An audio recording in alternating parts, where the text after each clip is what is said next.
Trent Cotney and John Kenney are dedicated to helping the construction industry with legal business and safety challenges. Welcome to this week's episode of Law and Mortar.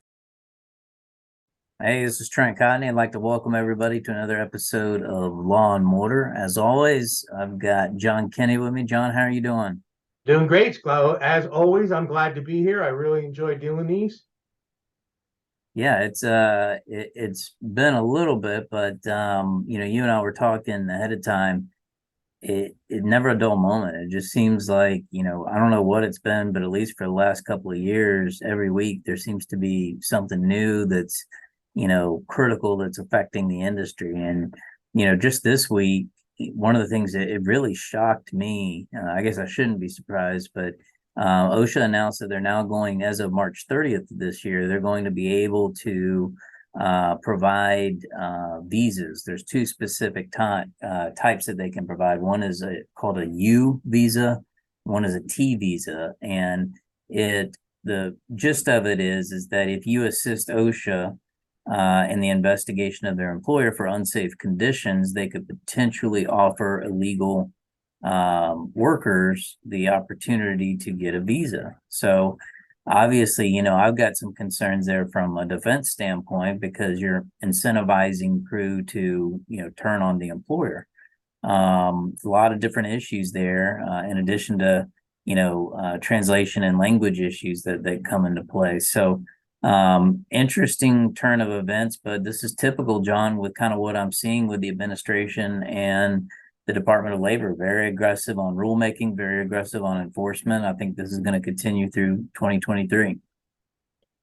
Yeah, I agree with you there. I mean, that is kind of what we call a ball out of left field, right? I mean, I don't think anybody was prepared or expecting that.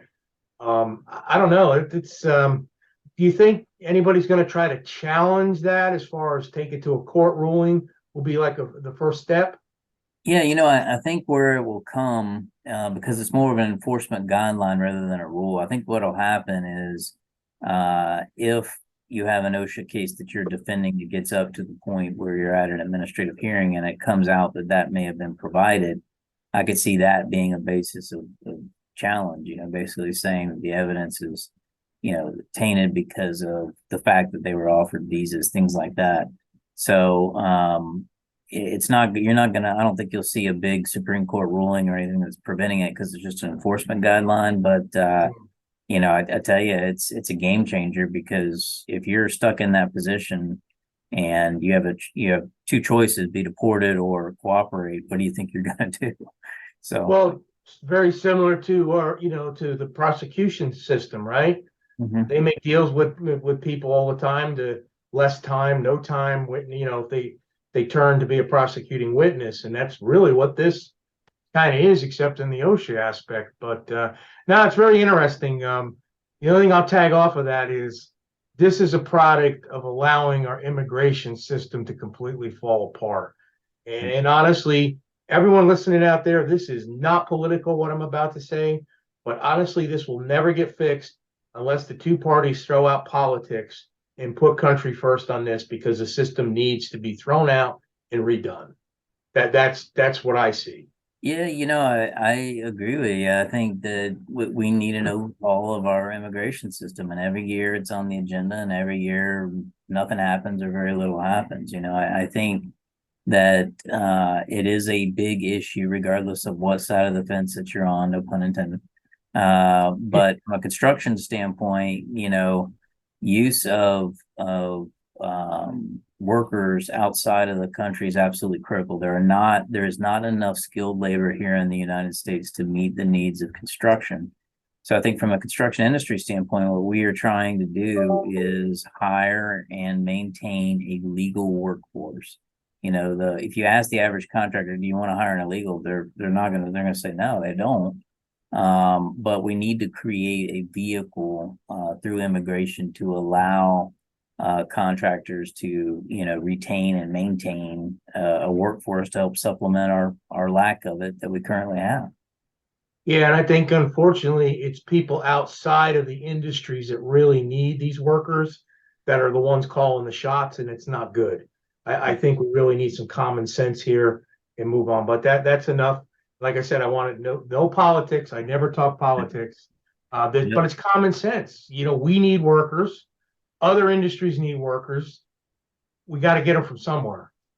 Yeah, absolutely. And I think until, robots take over the earth, we got to figure something out. So, I want to turn towards, in our last couple of episodes of Law and Mortar, I was listening to them again the other night, and one of the things that I really found interesting was some of the tips that you're bringing up for, contractors from a business side, operations side on, 2023 things that you should be thinking about.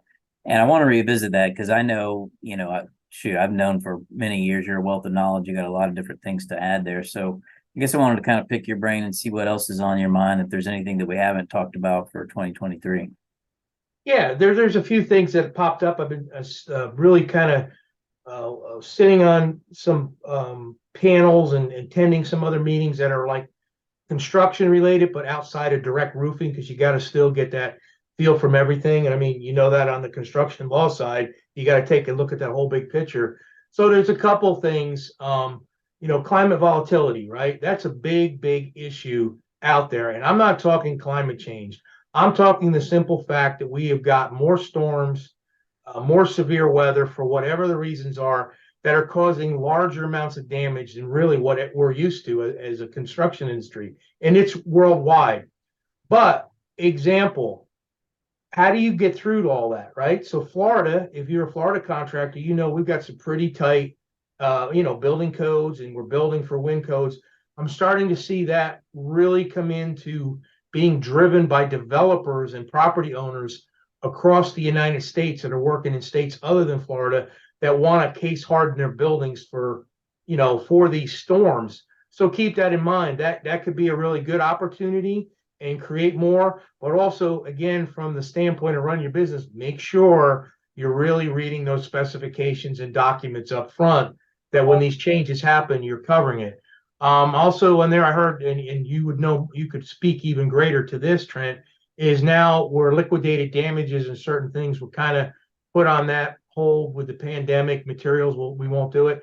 There's a big push for those coming back into the prime contracts to go down into subcontractors. So I've heard a lot of people talk about that. Again, like I always say, just before you go see your legal counsel, you as a contractor should learn how to understand your own contract. So when you meet with that legal counsel, you got a lot better idea of what's going on. Do you agree with that, Trent? Two educated parties, absolutely. right? Yeah, absolutely. And look, nobody likes lawyers, including myself. Present company. Love you guys. But the goal here is you've got to be able to learn how to mitigate risk, and part of that is understanding the contract, understanding the lay of the land. You're right. These storms that we've been having, regardless of whether it's the recent winter storm, hailstorms, hurricanes, fires, it seems to me like it's the gravity of the storm, the size of the storm is significantly more than what I'm used to in the past. It would be a rarity, 1 out of every 5 years. Now it seems like we have 2 or 3 a year, and it's a lot for the industry to keep up with, regardless of whether it's repairs or new construction. One of the things that I think is interesting, and everyone's sick of talking about supply chain and material volatility. It's like COVID. Nobody wants to talk about it anymore, but it's still an issue. I'm constantly talking to contractors that even though, some of the delays have been ironed out, there's still increase in price. I mean, just the other day, I heard a report that our storage cost for materials has gone up 11% year over year as on average. You think about that. That cost is passed on to the end user, whether it's from distribution to contractor to user. And part of that problem is that certain manufacturers have overproduced inventory. So you've got a glut now. You've got shipping containers that are full. You've got problems with the ports. You've got all these other issues, but it's the tail end of it now, because I think what we're seeing is with the interest rates increasing and, inflation, you're seeing the demand decrease a little bit and the supply is starting to increase, but there's still this glut where the materials and the equipment can't get to where it's supposed to go. Some of that may still be residual demand. Some of it is just our supply chain is screwed up and it hadn't been fixed. So what are you seeing on that end? Yeah, so what I'm getting is throughout construction and roofing, over the last 2 years, prices have averaged 40 to 45% higher than where they were pre-pandemic. No one is coming out and beating on the drum that, like you wish gas would go down, and sometimes it does. But if you go back through history, once roofing gets to a certain point, it never retreats. That becomes a new norm until the next boost that gets it up. But you're right. I have heard that most materials are available at a reasonable amount of time, but I still think our supply chain issues have not been fixed. We have just gotten through the problems.